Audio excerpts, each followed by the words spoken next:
இதுவரை நான் பேச்சாளராகத்தான் இருந்தேன். இந்த நடுவர் பொறுப்பை கொடுத்து எனக்கு சிறிது நடுக்கத்தை கொடுத்தவர் திரு ரஞ்சித் அவர்கள். நான் எந்த சபையிலும் நடுங்கியது கிடையாது. இருந்தாலும் இந்த தலைப்பும் நடுங்கும்படியாக இருக்கிறது.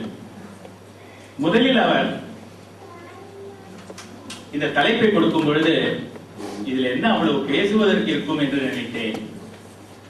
இந்த ஒரு மாத காலம் நான் பல பேரை சந்தித்து, பல ஊடகங்களை படித்து, பல புத்தகங்கள், பலரை கேட்டு பெற்ற சில செய்திகள் நிச்சயமாக ஒரு 10-15 பட்டிமன்றங்கள் நடத்தலாம், அவ்வளவு இருக்கின்றன. இந்த தலைப்புக்கு போவதற்கு முன்னால் நான் ஒன்று கூற விரும்புகிறேன். சமீபத்தில் நான் படித்த ஒன்று, அது நிச்சயமாக இந்த தலைப்புக்கு நேரடியாக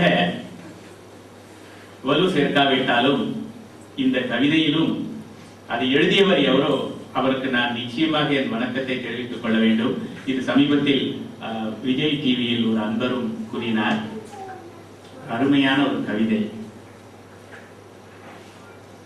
பெற்றோர், தாயோ தந்தையோ தெரியவில்லை, மகனுக்காக எழுதிய ஒரு கவிதை என்று கூறப்பட்டுள்ளது.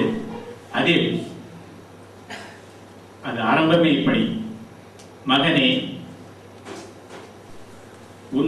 உன்னை பெற்ற நாள் அன்றைக்கே நான் ஒரு தென்னையை வளர்த்தேன். உன்னை பாலூட்டி சீராட்டி கண்ணீரால் வளர்த்தோம். ஆனால் அந்த தென்னையை கழிவு நீரால் வளர்த்தோம்.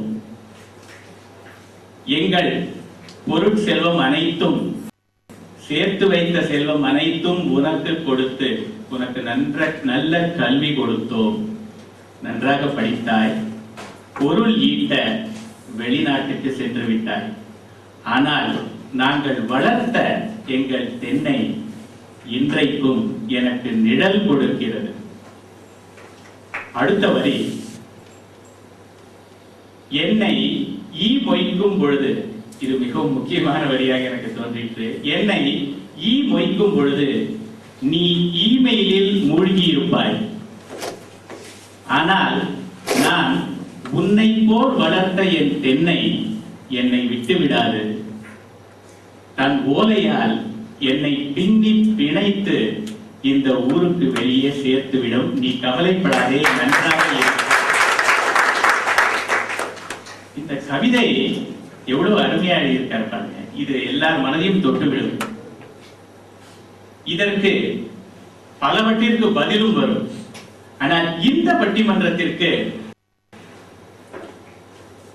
இது எப்படி தகுந்ததாகும் என்பது உங்களுக்கு கடைசியில் தெரியும்.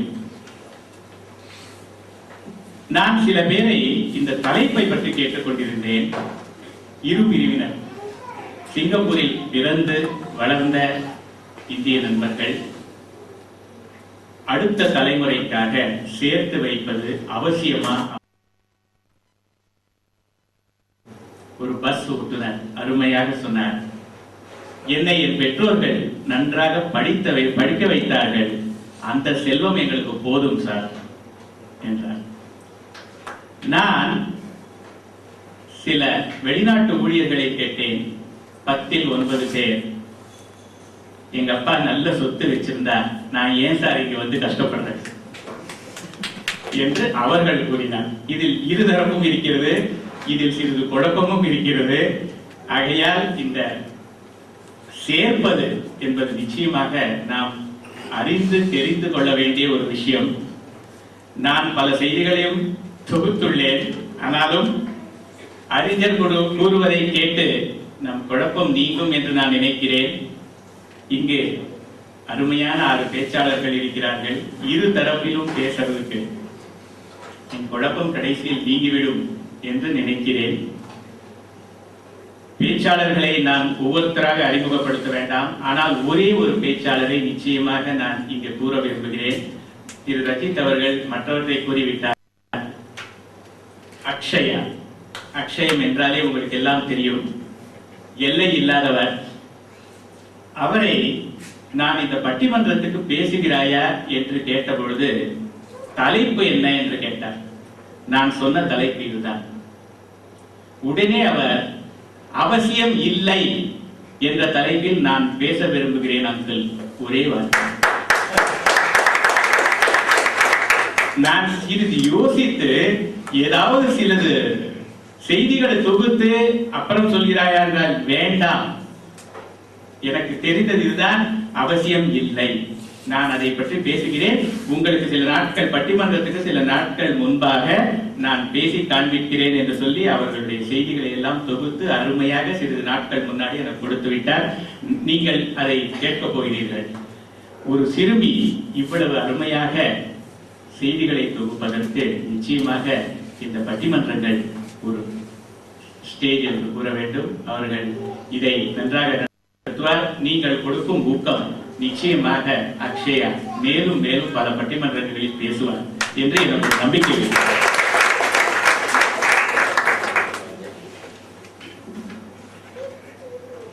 இனி பட்டிமன்ற தலைப்பான அடுத்த தலைமுறைக்காக சேர்ப்பது அவசியம், அவசியம் இல்லை. இரு அணியிலும் அவசியம் என்ற அணியின் தலைவர் திரு ராஜேஷ் ஸ்ரீனிவாசன் அவர்கள் இப்பொழுது பேசுவார். அவரை பற்றி நான் கூற தேவையில்லை. இந்த மேடையில், இந்த அறையிலே பல முழக்கங்கள் செய்தவர். அவர் இன்றைக்கு நிச்சயமாக அருமையாக பேசுவார். நாம் கேட்போம். திருமதி ராஜேஷ் ஸ்ரீனிவாசன் என்ன செய்தார் என்று நாம் எல்லாருக்கும் தெரியும்.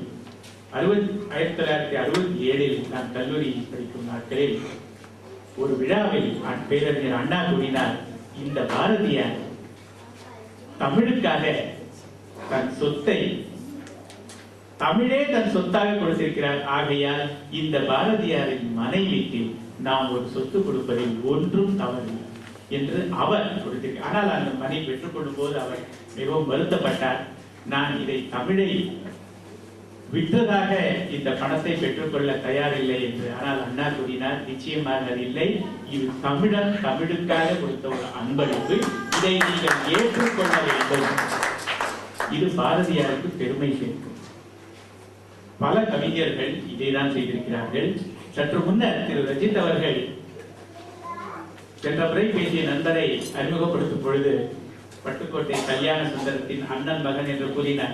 அது அவர் புகழ் சேர்க்கவில்லையா? ஏன் கூறியிருந்திருக்கலாம்? நிச்சயமாக அவர் பேரை அழைத்து அந்த டிவிடியை கொடுத்திருக்கலாம். ஆகையால் இந்த புகழ், பண்பாடு, பாரம்பரியம் இதெல்லாம் நிச்சயமாக சேர்க்க வேண்டும். நம் சமுதாயத்தில் இது குறைந்து வருகிறது. பணம் மட்டுமல்ல, ஆனால் சேர்க்க கூடாது என்று சிலர் இருக்கின்றன. கெட்ட பழக்கங்கள், யாராவது பேசுவார்கள் என்று நினைத்தேன். மூட நம்பிக்கைகள், அதை தொடர்ந்து சிலர் எடுத்துக்கொண்டு போகிறார்கள். மூட நம்பிக்கைகளை எட்டுவது, பிடிவாதங்கள், இவைகளை நிச்சயமாக நாம் ஏற்கக்கூடாது. அதை வெட்டிவிட வேண்டும் சிறு வயதில். அக்ஷயா கூறியது தன்னுடைய கருத்து. ஆகையால் அவர்கள் இன்னும் சிறு வயதில் இருக்கிறார்கள். அவர்கள் கல்லூரிக்கு வந்து அவர்கள் வாழ்க்கையில் சில கஷ்டங்களை எதிர்நோக்கும் போது அவருக்கு பணத்தின் அருமை, சேர்த்து வைப்பதின் அருமை, அடுத்த தலைமுறையின் அருமை இதெல்லாம் நிச்சயமாக தெரிய வரும். அவர் ஒரு கல்வி பேச்சாளர். ஆகையால் நாம் கடைசியாக என்னுடைய முடிவாக சொல்வது, நாம் அடுத்த தலைமுறைக்காக சேர்த்து வைப்பது அவசியம். பணம் மட்டுமல்ல, எல்லாவற்றையும் சேர்த்து வைக்க வேண்டும், கெட்ட குணங்களை தவிர. நன்றி.